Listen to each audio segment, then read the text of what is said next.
Le plus malheureux. Il existe quelque part en Angleterre, près de Worcester d'après Chateaubriand, une tombe vide. Une tombe qui se distingue des autres tombes par une petite épitaphe sur laquelle est inscrite « Le plus malheureux ». Le plus malheureux.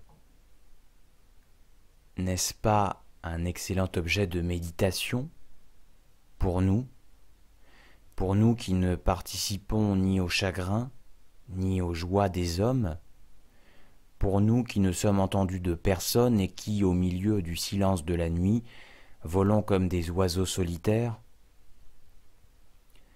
réunis parfois seulement pour édifier en réfléchissant aux misères de la vie, à la longueur du jour et à la durée infinie du temps, pour nous qui ne croyons pas au jeu de la joie, ni au bonheur des sots, pour nous qui ne croyons à rien, sauf au malheur. Regardez la foule, regardez comme ils se battent pour être les plus malheureux. Beaucoup se croient appelés, mais peu sont élus. En réalité, ce sont des exclus et des intrus, car ils pensent tous qu'il n'y a pas de plus grand malheur que la mort. Or, le plus grand malheur est assurément celui de ne pas mourir. Pourquoi donc cette tombe est vide? Ne serait-ce pas pour nous indiquer que le plus malheureux était celui qui ne pouvait pas mourir, qui ne pouvait pas parvenir à s'échapper dans une tombe?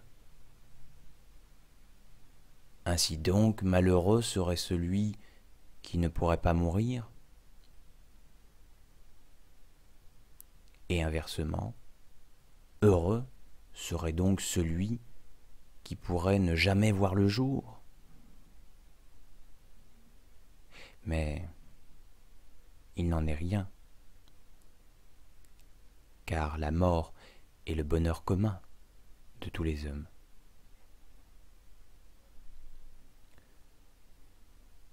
Le malheur est une sorte de compétition, une compétition qui peut-être en vaut la peine, car elle permet de ne plus craindre la mort.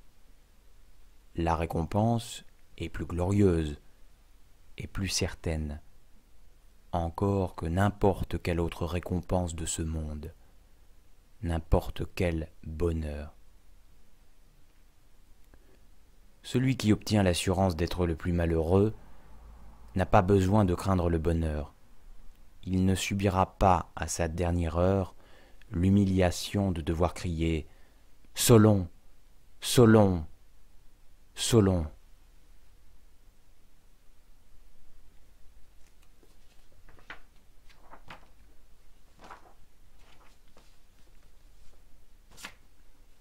De cette compétition, personne n'est exclu, sauf, évidemment, ceux qui sont heureux et ceux qui craignent la mort. Car il va de soi que pour prétendre à être le plus malheureux, il faut au préalable être malheureux. Entendons par là ne dépendre de rien, n'avoir rien à perdre, ne craindre ni personne, ni la mort, être en quelque sorte sur le mode de l'absence. Kierkegaard souhaite donc opérer une classification des différents types de malheureux. Il a pour projet de déterminer celui qui peut être dit le plus malheureux. Nous allons donc classer les malheureux en groupes distincts. Nous prétendons que ce n'est pas un individu en particulier qui est le plus malheureux, mais une classe. Et une fois donc que nous aurons déterminé la classe la plus malheureuse, eh bien c'est au sein de cette classe que nous déterminerons l'individu le plus malheureux.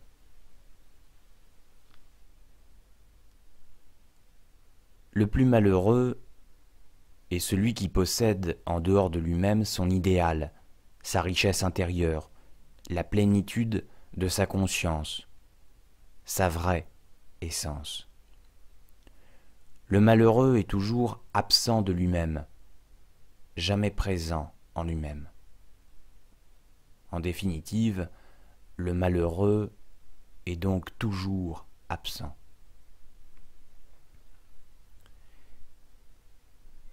Il y a, nous dit Kierkegaard, deux approches du temps. Une approche où l'on est absent et une autre où l'on est présent. Il y a un tempus qui est présent dans le passé et un tempus qui est présent dans l'avenir. Mais nous savons également qu'il y a un tempus qui est plusquam perfectum, plus que parfait, dans lequel il n'y a rien de présent, puisque précisément passé, donc un présent qui n'est plus, et un futurum exactum du même caractère, où le présent n'est pas encore, mais à venir. Il y a un temps qu'on appellera souvenir, le passé, et un temps qu'on appellera espoir, l'avenir.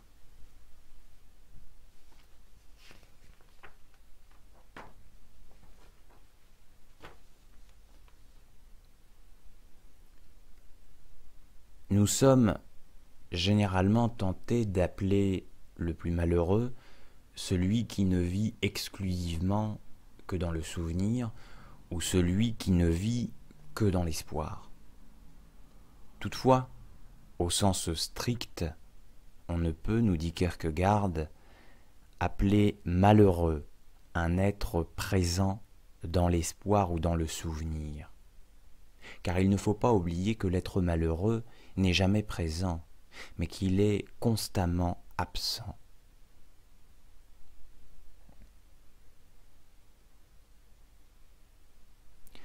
Un individu qui espère une vie éternelle, dans la mesure où il renonce au présent, est bien, en un sens, un être malheureux.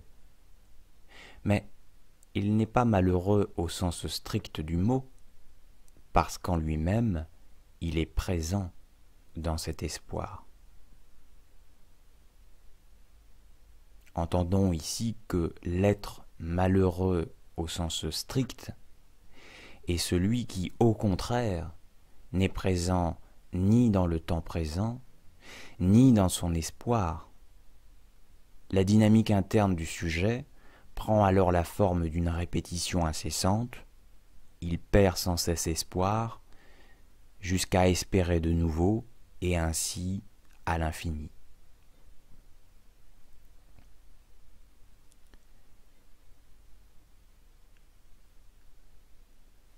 Le souvenir, lui,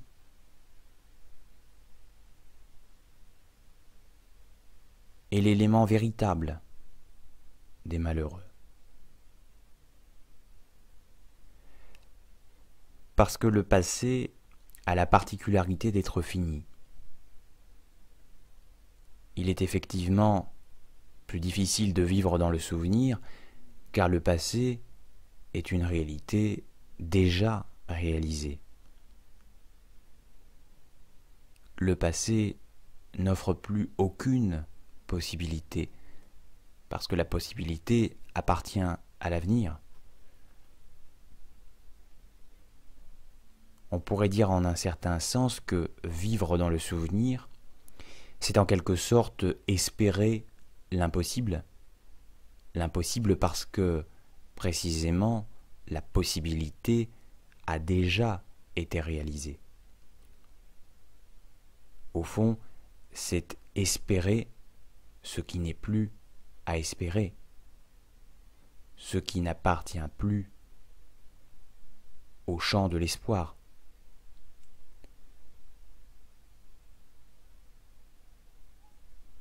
revanche, la particularité de l'avenir, quant à elle, est précisément de venir. C'est pourquoi, nous dit Kierkegaard, l'avenir est plus proche du présent que du passé.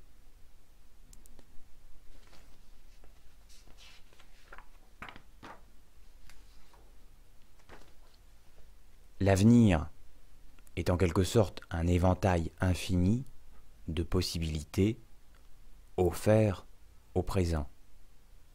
Il est, pourrait-on dire, le lieu même où peut se présentifier le présent et où l'individu peut se réaliser.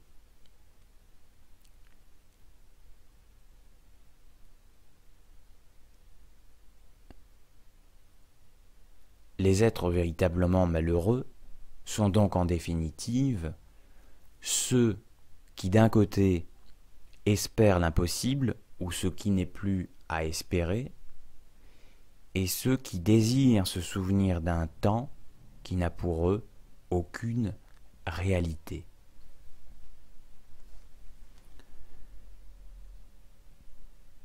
Tentons peut-être de préciser un peu tout cela.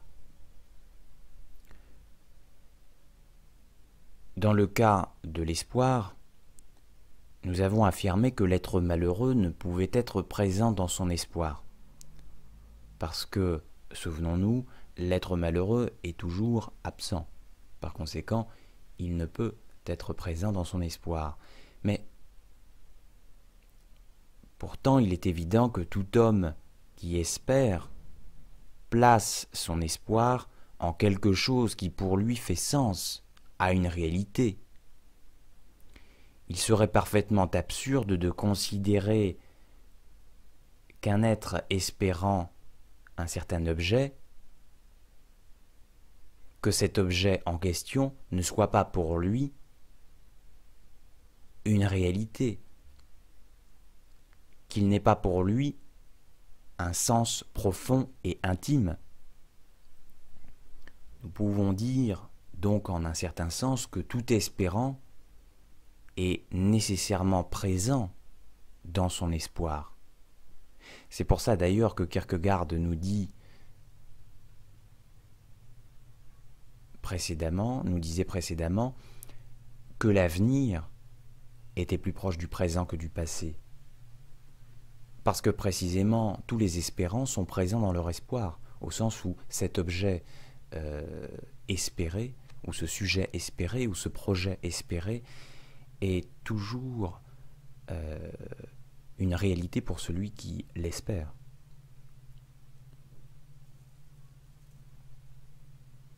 Tout espoir a réalité pour celui qui espère. Mais la petite nuance, c'est que le plus malheureux est peut-être présent dans son espoir, mais il espère quelque chose qui, à son escient, n'est pas réalisable. Et c'est là la figure du malheureux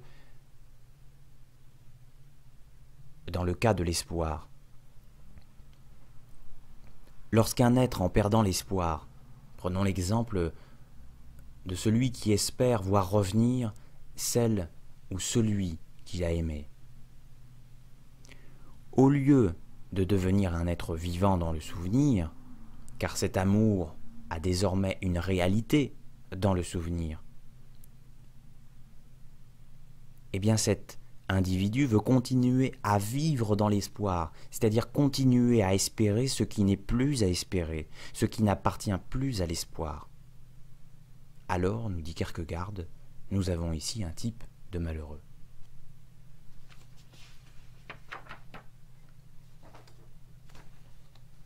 Dans le deuxième cas, le souvenir, Kierkegaard nous dit « Lorsqu'un être, en perdant le souvenir ou en n'ayant rien dont il puisse se souvenir, ne veut pas devenir un être vivant dans l'espoir, mais veut continuer à vivre dans le souvenir. Alors, nous avons un type de malheureux. » Au fond, l'être malheureux n'est pas celui qui, par exemple, se perd dans le souvenir de l'Antiquité, du Moyen-Âge ou encore de son enfance, car ces temps ont pour lui une réalité absolue. Il est, pourrait-on dire, pleinement présent dans son souvenir.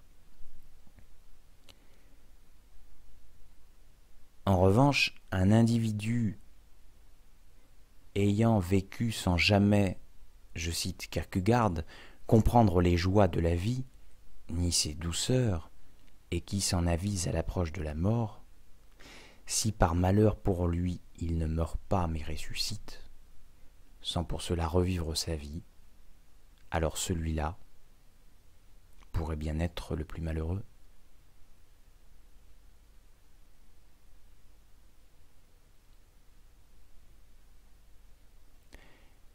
Ainsi nous avons ici, je crois, la classe des plus malheureux.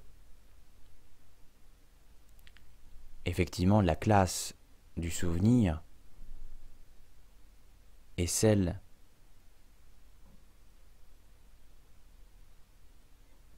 la plus cruelle. Cruelle au sens où elle échappe absolument au présent. Elle n'offre pas de possibilité.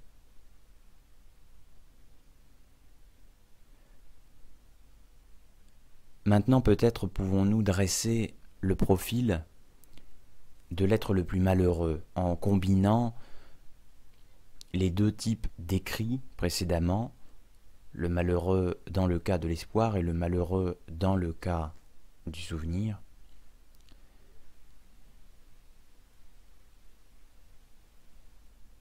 Ainsi, ce qui empêche l'être malheureux de devenir présent dans son espoir est le souvenir, et ce qui l'empêche de devenir présent dans le souvenir est l'espoir. D'un côté, il ne cesse d'espérer ce dont il doit en réalité se souvenir. L'espoir est donc frustré, car l'objet de l'espérance a été dépassé, il a déjà été vécu. Et de l'autre, se souvenir de ce qu'il aurait dû espérer. Il a recueilli en pensée ce qui devait venir et l'a vécu intimement. Il se souvient de ce qui a été ainsi vécu alors qu'il devrait l'espérer. Ce que le malheureux espère se trouve derrière lui, et ce dont il se souvient se trouve en avant de lui. Il vit comme en double sens, devant, derrière, tout en s'apercevant de son malheur sans pour autant comprendre comment cela se réalise.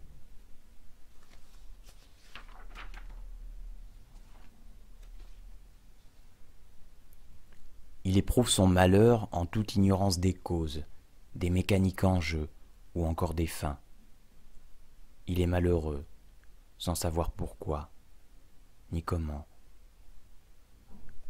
L'être dont nous parlons, nous dit Kierkegaard, a généralement l'honneur d'être considéré comme ayant l'usage de sa raison.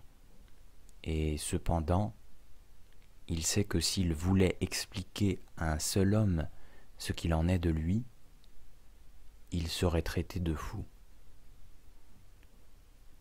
Cela pourrait effectivement suffire à le rendre fou. Et pourtant il ne le devient pas. C'est là, précisément, son malheur. Son malheur, nous dit Kierkegaard, est d'être venu au monde trop tôt, et par conséquent d'arriver toujours trop tard. Il est toujours tout près du but, et à l'instant même, il en est éloigné. Il découvre alors que ce qui à présent le rend malheureux, parce qu'il l'a atteint, ou parce qu'il est ainsi, c'est justement ce qui, il y a quelques années, l'aurait rendu heureux, s'il l'avait atteint, tandis qu'il devint malheureux de ne pas l'atteindre. La vie de l'être en question ne connaît pas de repos et n'a pas de richesse intérieure. Il n'est pas présent dans l'instant, pas présent dans l'avenir, car le futur a été vécu. et non pas présent dans le passé, car le passé n'est pas encore arrivé. Il se trouve seul dans le vaste monde, livré à lui-même. Il n'a aucun contemporain, aucun ami avec lequel il puisse se lier, aucun passé qu'il puisse désirer, car son passé n'est pas encore arrivé, aucun avenir qu'il puisse espérer, car son avenir a déjà pris fin. Tout seul, il a en face de lui le monde entier, comme ce toi-même avec lequel il est en conflit, car le reste du monde n'est pour lui qu'une seule personne, et cette personne, cet ami inséparable et importun, c'est le malentendu. Il ne peut pas vieillir, car il n'a jamais été jeune.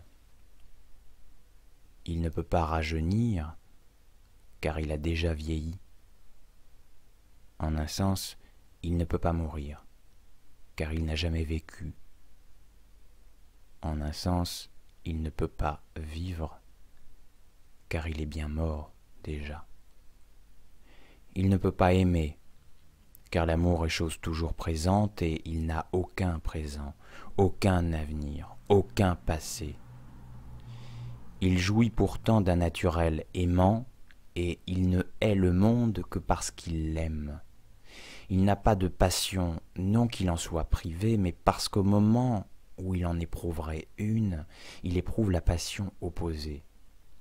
Il n'a le temps de rien faire, non que son temps soit occupé, mais parce qu'il n'a pas de temps du tout. Il est impuissant, non que la force lui manque, mais parce que sa propre force le rend impuissant. Est-ce ici un être vivant qui meurt, ou est-ce un mort qui vit?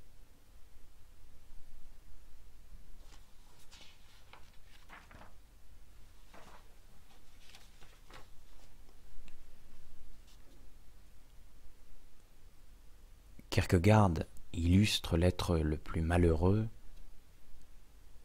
par deux figures. La première est la figure de Niobé. Niobé, métamorphosé en pierre à cause du chagrin que lui causa la mort de ses enfants. Elle perdit effectivement tout à la fois. Elle perdit ce à quoi elle donna la vie, et elle perdit ce qui lui donna la vie. Nul espoir ne lui fait signe, nul avenir ne la remue, nulle espérance ne la tente, nul espoir ne l'inquiète. Désillusionnée, elle reste là, pétrifiée dans le souvenir.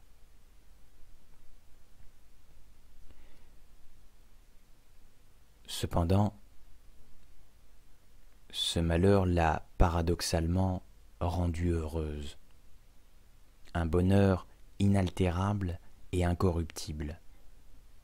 Sa vie n'est plus à venir et reste fixe comme un instant éternel dans le lieu du souvenir. Ses enfants sont morts, mais elle se sent comme sereine de savoir que désormais elle ne pourra plus les perdre. Elle a remplacé l'inconstance de l'espoir par la fidélité du souvenir.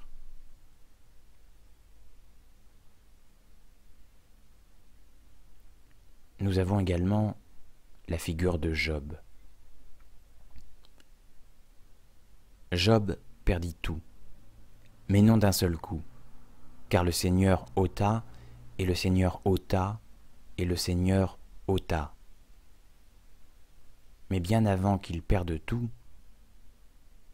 le Seigneur donna, et le Seigneur donna, et le Seigneur donna. Puis Job perdit ce qu'il aima le plus dans le monde.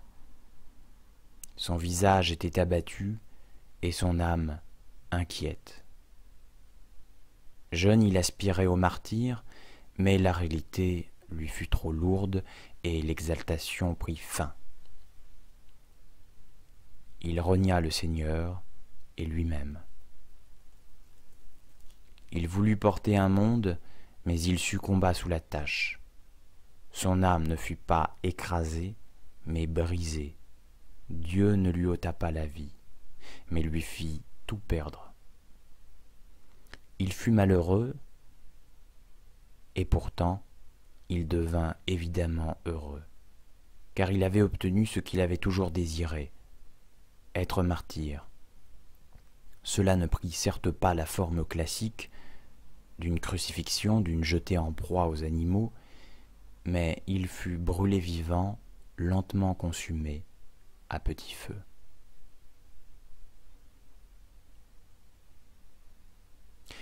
Qui donc, au final, est cet être le plus malheureux? N'est-ce pas vous qui m'écoutez? Tiens, écoute ce que te dit Kierkegaard. Le jour, tu dois espérer, la nuit, regretter, ou bien regretter le jour, espérer la nuit. Sois fier, car on ne doit jamais être fier du bonheur, mais bien du malheur.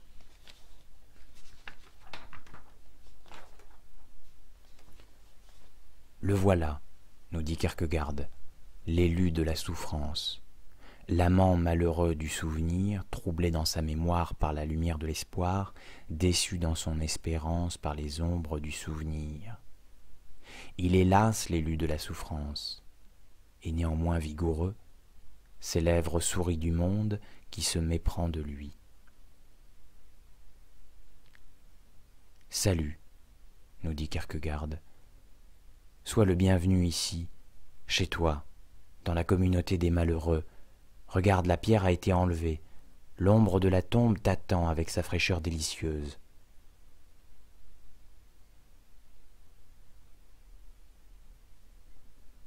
Que personne ne te comprenne, que tous t'envient, qu'aucun ami ne se joigne à toi, qu'aucune jeune fille ne t'aime, qu'aucune sympathie secrète ne soupçonne ta douleur solitaire, qu'aucun œil ne pénètre ton chagrin solitaire, qu'aucune oreille ne dépiste ton soupir énigmatique, que le monde entier soit convaincu que tu es à même de le rendre heureux. Que tu vives content, toi, le plus malheureux. Ou, devrais-je dire le plus heureux? Le plus heureux car n'est-ce pas un don de la fortune que personne ne peut s'approprier lui-même?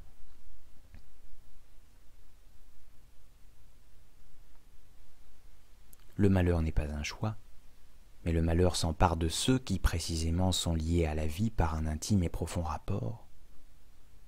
En réalité, est heureux le plus malheureux et profondément malheureux le plus heureux.